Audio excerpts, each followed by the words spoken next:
Floor the ला मार, समुद्र की रानी, रहस्य की खान। यह जहाज अपने समय का सबसे प्रसिद्ध और रहस्यमय जहाज था। समुद्र के अंदर बहुत सारे राज छुपे हुए हैं। इन गहरे नीले पानी के नीचे कई कहानियां और खजाने छिपे हुए हैं। उन्हीं राजों में से एक है फ्लोर द ला मार। यह जहाज अपने समय का सबसे ताकतवर और रहस्यमय जहाज था। यह पुर्तगाली जहाज अपने समय का बहुत ताकतवर जहाज था। यह जहाज अपने समय के सबसे बड़े और सबसे शक्तिशाली जहाजों में से एक था। आज भी यह रहस्य और रोमांच की निशानी है। यह जहाज आज भी लोगों के दिलों में बसा हुआ है और इसके खजाने की कहानियां आज भी जीवित हैं।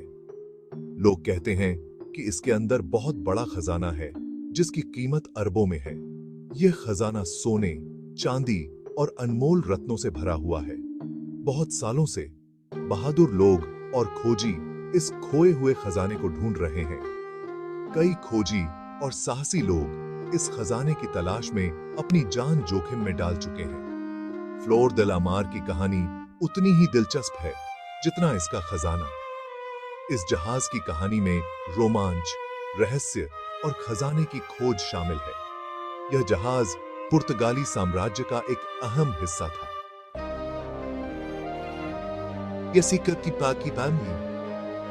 यह जहाज पुर्तगाली साम्राज्य की शक्ति और समृद्धि का प्रतीक था। इसने पूर्व के साथ व्यापार और जीत में बहुत बड़ी भूमिका निभाई। इस जहाज ने कई युद्धों में हिस्सा लिया और कई व्यापारिक मार्गों पर यात्रा की, लेकिन 1521 में यह अचानक गायब हो गया। एक भयंकर तूफान में यह जहाज डूब गया और इसके साथ ही इसके खजाने का रहस्य भी समुद्र में समा गया। इसके साथ अनगिनत कहानियां और अटकलें छोड़ गया। इस जहाज के गायब होने के बाद इसके खजाने के बारे में कई कहानियां और अटकलें लगाई गईं। क्या फ्लोर द ला मार का खजाना अभी भी समुद्र के नीचे छिपा है? क्या यह कभी मिलेगा? यह सवाल आज भी लोगों के मन में है। इस लेख में हम फ्लोर द ला मार के रहस्य को जानने की कोशिश करेंगे। हम इस जहाज की कहानी, इसके खजाने और इसके गायब होने के रहस्य को समझने की कोशिश करेंगे। पुर्तगाली साम्राज्य का सितारा। 16वीं शताब्दी में पुर्तगाल दुनिया की सबसे बड़ी समुद्री ताकतों में से एक था। उनके जहाजों ने अज्ञात समुद्रों को पार किया और नए व्यापार मार्गों की खोज की। फ्लोर द ला मार इस साम्राज्य का एक अहम हिस्सा था। यह जहाज पुर्तगाली नौसेना की शान था और इसके निर्माण में अत्याधुनिक तकनीक का उपयोग किया गया था। 1512 में बना यह जहाज अपने समय के सबसे बड़े और शक्तिशाली जहाजों में से एक था। इसकी लंबाई और चौड़ाई ने इसे समुद्र में एक विशालकाय बना दिया था। फ्लोर द ला मार ने कई अहम अभियानों में हिस्सा लिया। यह जहाज पुर्तगाली साम्राज्य के विस्तार में महत्वपूर्ण भूमिका निभाता था। इसने भारत के लिए वास्को द गामा के दूसरे बेड़े में काम किया। वास्को द गामा की इस यात्रा ने यूरोप और भारत के बीच व्यापारिक संबंधों को मजबूत किया। यह मलक्का की जीत में भी शामिल था। मलक्का की विजय ने पुर्तगाल को दक्षिण पूर्व एशिया में एक महत्वपूर्ण शक्ति बना दिया। उस समय मलक्का दक्षिण पूर्व एशिया के सबसे महत्वपूर्ण व्यापारिक केंद्रों में से एक था। यहां से मसाले, रेशम और अन्य कीमती वस्तुओं का व्यापार होता था। अपने विशाल आकार और मजबूत तोपों के साथ फ्लोर द ला मार पुर्तगाली शक्ति की निशानी बन गया था। यह जहाज न केवल व्यापार के लिए बल्कि युद्ध के लिए भी तैयार था। यह जहाज सोना, मसाले और दूसरी कीमती चीजों से लदा हुआ पूर्व और पश्चिम के बीच एक महत्वपूर्ण कड़ी था। इसके खजाने ने पुर्तगाली साम्राज्य को और भी समृद्ध बना दिया। पुर्तगाली नाविकों के लिए फ्लोर द ला मार सिर्फ एक जहाज नहीं था, बल्कि यह उनके साहस और विजय का प्रतीक था। इसने उन्हें नई दुनिया की खोज में मदद की और उनके साम्राज्य को नई ऊंचाइयों पर पहुंचाया। मलक्का की विजय और एक अनोखा खजाना। यह कहानी है एक अद्भुत विजय की और एक खजाने की जो आज भी रहस्य बना हुआ है। 1511 में फ्लोर de la Mar ने मलक्का की जीत में बहुत बड़ी भूमिका निभाई। यह जहाज पुर्तगाली नौसेना का हिस्सा था और इसे विशेष रूप से इस अभियान के लिए तैयार किया गया था। मलक्का उस समय दक्षिण पूर्व एशिया का सबसे अमीर बंदरगाह था। यह व्यापार का एक प्रमुख केंद्र था, जहां से मसाले, रेशम और अन्य कीमती वस्तुएं दुनिया भर में भेजी जाती थी। पुर्तगालियों ने इस महत्वपूर्ण शहर पर कब्जा कर लिया और फ्लोर de la Mar ने इस जीत में बहुत बड़ी भूमिका निभाई। इस विजय ने पुर्तगालियों को एशिया में एक महत्वपूर्ण रणनीतिक स्थान प्रदान किया। कहा जाता है कि मलक्का की जीत के बाद फ्लोर de la Mar को लूट के माल से भर दिया गया था। इस लूट में न केवल कीमती धातुएं और रत्न थे, बल्कि मसाले और रेशम भी शामिल थे, जो उस समय अत्यधिक मूल्यवान थे। इस खजाने में सोना, चांदी, हीरे, जवाहरात, मसाले और रेशम शामिल थे।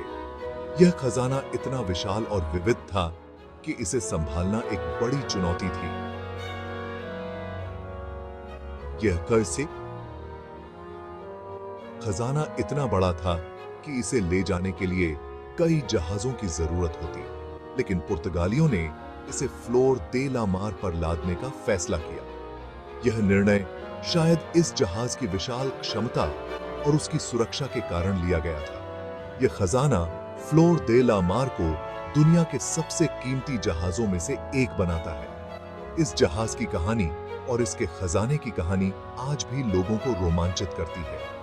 कुछ लोगों का मानना है कि आज इस खजाने की कीमत अरबों डॉलर से भी ज्यादा होगी। यह खजाना आज भी समुद्र की गहराइयों में कहीं छिपा हुआ है और इसे खोजने की कोशिशें आज भी जारी हैं। समुद्र की आगोश में समाया खजाना। नवंबर 1511 में floor de la Mar Malacca से पुर्तगाल के लिए रवाना हुआ। जहाज खजाने से लदा हुआ था और उसे पुर्तगाल के राजा के पास ले जाया जा रहा था, लेकिन यह यात्रा कभी पूरी नहीं हो पाई। सुमात्रा के तट के पास फ्लोर de la Mar एक तूफान में फंस गया। जहाज टूट गया और समुद्र में डूब गया। जहाज पर सवार लगभग 400 लोगों में से केवल 22 लोग ही बच पाए। फ्लोर de la Mar के डूबने के साथ ही उसका विशाल खजाना भी समुद्र में समा गया। यह घटना इतिहास के सबसे बड़े समुद्री रहस्यों में से एक बन गई।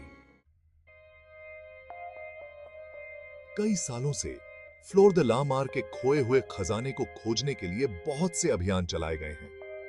कई खोजकर्ताओं ने जहाज का मलबा मिलने का दावा किया है, लेकिन इनमें से किसी भी दावे को सही साबित नहीं किया जा सका।